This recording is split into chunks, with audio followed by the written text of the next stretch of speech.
Hi, sixth grade. Today we're going to analyze the system of feudalism that existed in the Middle Ages, economically, militarily, and socially. And we're going to look at some of the impacts it had in Europe during the Middle Ages, and in particular, on how it shaped the class system. Um, Feudalism was a system in which the more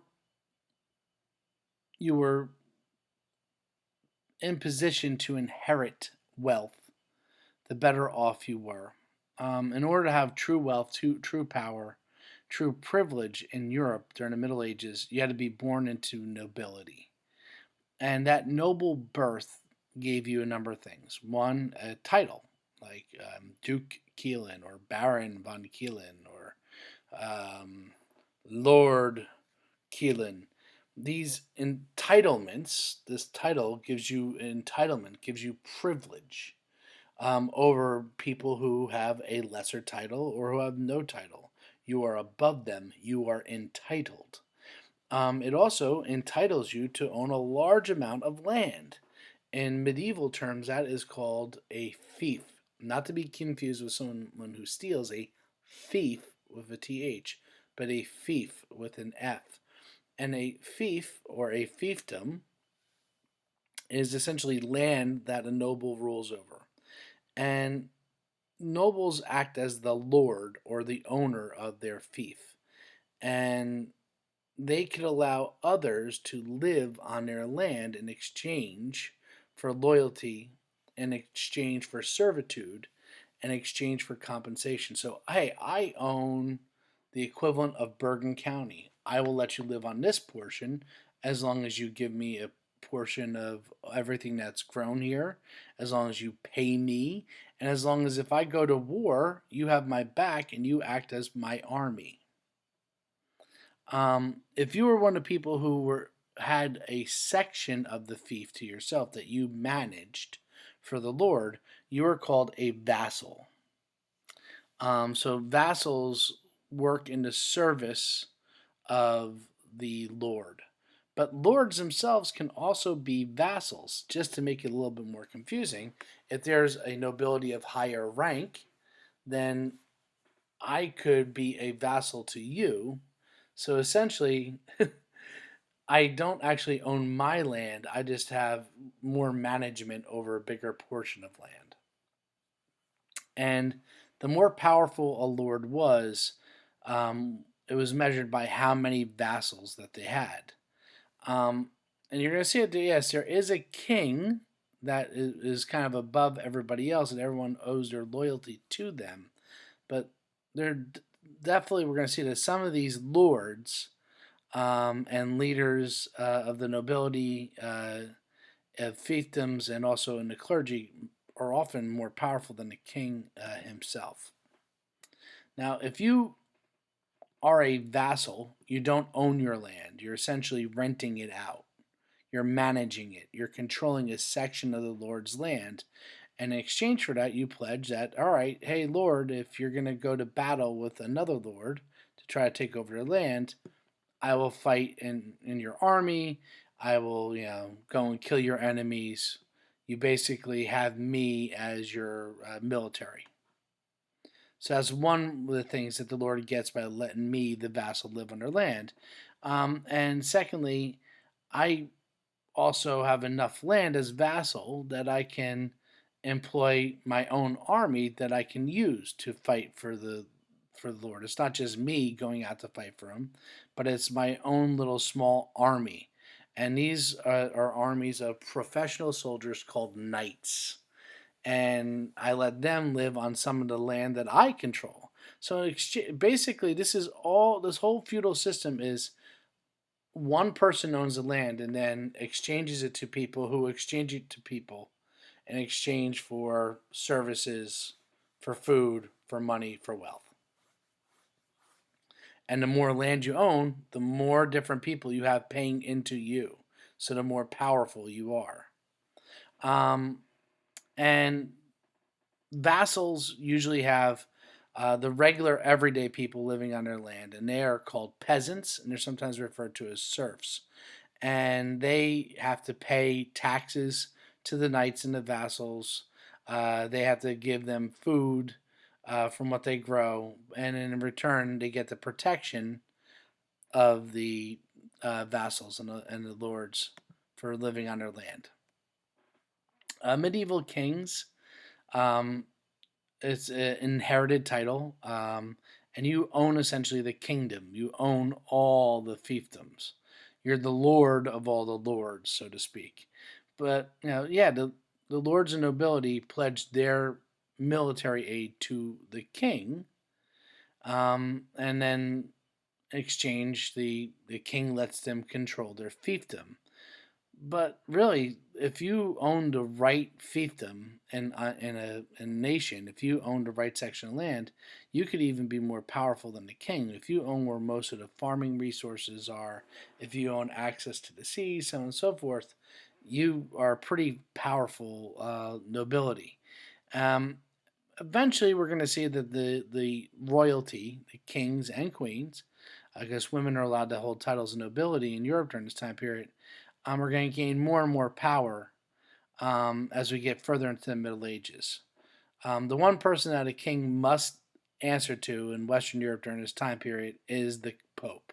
The Pope, the ruler of the Catholic Church, is kind of the king of the kings during this time period. Um, then, underneath the kings, you have the nobles, who are the lords, and also the clergy. Nobles often are competing against one another. Your main competition, if you're a noble, were the other nobles. So you often would try to fight and try to take over parts of their land, take control of their fiefdom, because the more land that you controlled, the more powerful you were.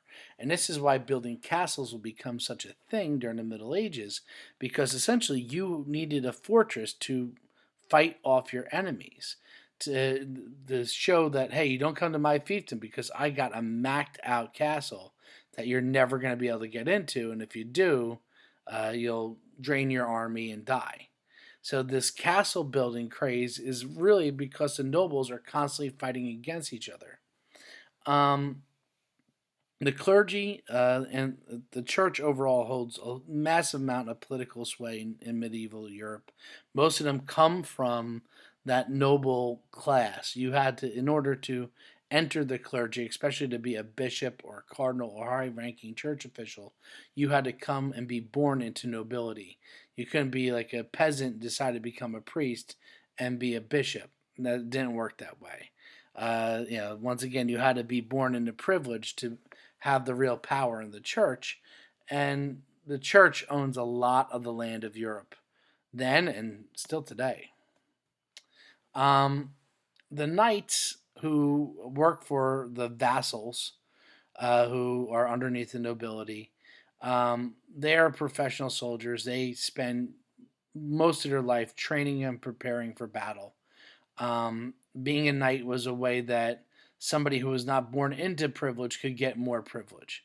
You could work your way up and earn it. Um, uh, you know, if you had to be, in order to be a successful knight, you had to really work your way up. Suits of armor were really expensive. You had to, rise up in rank. But a knight could be named to a vassal, could be named to a spot of privilege if they continue to show excellence in service of the lord and the other vassals. But in all, they led pretty short and violent lives. They you know were often in combat because warfare was common during this time period. And even for recreation, they did games like jousting and dueling, which often resulted in their deaths.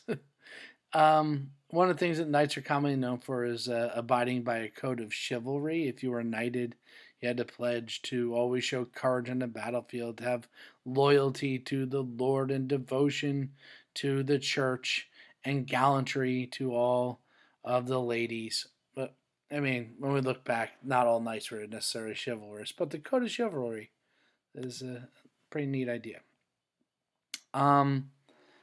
But what we just talked about is the smallest percentages of the population.